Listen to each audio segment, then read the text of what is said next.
خلق الله سبحانه وتعالى الخلق وجعل لكل شيء زوجين اثنين ذكرا وأنثى، وكانت نشأة البشرية كذلك من زوجين ذكر وأنثى، بعد أن خلق الله سبحانه وتعالى آدم من طين، ثم خلق زوجه حواء، ثم بدأ التناسل في الأرض بعد أن نزل آدم وحواء إلى الأرض. كان التناسل والتكاثر الناشئ بطريق النكاح الشرعي هو السبيل الوحيد المعتبر شرعا لحفظ النسل البشري، وكان النكاح مشروعا ومتعارفا عليه منذ عهد آدم عليه السلام، مع اختلاف تفاصيله في كل عهد وكل عصر عن العصور الأخرى لاعتبارات يختص بها ذلك العصر. ولكن ما هي أنواع النكاح قبل الإسلام؟ لمعرفة الإجابة على هذا السؤال شاهد هذا الفيديو حتى النهاية.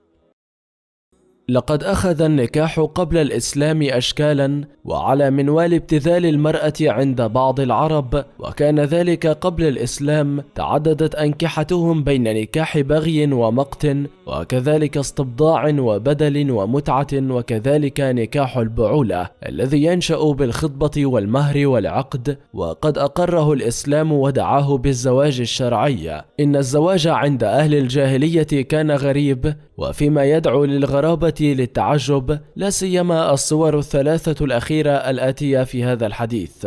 روى البخاري من طريق عروة بن الزبير أن عائشة زوج النبي صلى الله عليه وسلم أخبرته أن النكاح في الجاهلية كان على 4 أنحاء، فنكاح منها نكاح الناس اليوم، يخطب الرجل إلى الرجل وليته أو ابنته فيصدقها ثم ينكحها، ونكاح آخر كان الرجل يقول لامرأته إذا طهرت من طمثها أرسلي إلي فلان فاستبضعي منها، ويعتزلها زوجها ولا يمسها أبدا حتى يتبين حملها من ذلك الرجل الذي تستبضع منها، فإذا تبين حملها أصابها زوجها إذا أحب، وإنما يفعل ذلك رغبة في نجابة الولد، فكان هذا النكاح نكاح الاستبضاع.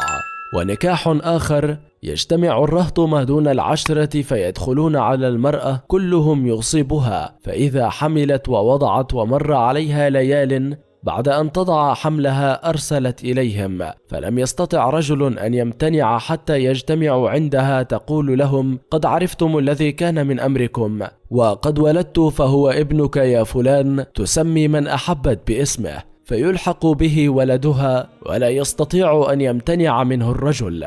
ونكاح الرابع يجتمع الناس كثيرا فيدخلون على المرأة لا تمتنع ممن جاءها، وهن البغايا، كنا ينصبن على أبوابهن رايات تكون علما، فمن أراد دخل عليهن، فإذا حملت إحداهن ووضعت حملها جمعوا لها ودعوا القافة، ثم ألحقوا ولدها بالذي يرون، فالتاط به ودعي ابنه، لا يمتنع من ذلك. فلما بعث النبي صلى الله عليه وسلم بالحق هدم نكاح الجاهلية كله إلا نكاح الناس اليوم. فأنواع النكاح كانت كالآتي: اشتراك مجموعة من الرجال في الدخول على امرأة واحدة، ثم إذا حملت من أحدهم كان لها الحق في أن تنسبه لأي واحد منهم. سماح الرجل لزوجته أن تمكن رجلا شريفا من الرؤساء والكبار في القوم والمتصفين بالصفات الحسنة كالشجاعة والكرم ونحوها من نفسها، ويريد من ذلك أن تحمل منه فيكون لها ولد مثل ذلك الرجل. السفاح والبغي بشكل علني. قد كان هذا النوع منتشرا عند العرب بين الإماء وليس الحرائر، اتخاذ الأخدان، ويقصد بذلك الصاحبات والعشيقات، وقد كان مدعاة للوم والخسة، فكان من يفعله من العرب يستتر فيه ولا يظهره. زواج المتعة يراد به الزواج الذي يكون مؤقتا بأجل معين، ويسمى أيضا بزواج التجربة. زواج الشغار ويكون بأن يزوج الرجل من تحته من الإناث كالبنت أو الأخت أو نحو ذلك لرجل آخر من غير مهر، على أن يقوم ذلك الرجل الآخر بتزويجه من تحته من الإناث من بنت أو أخت أو نحوه كذلك بغير مهر.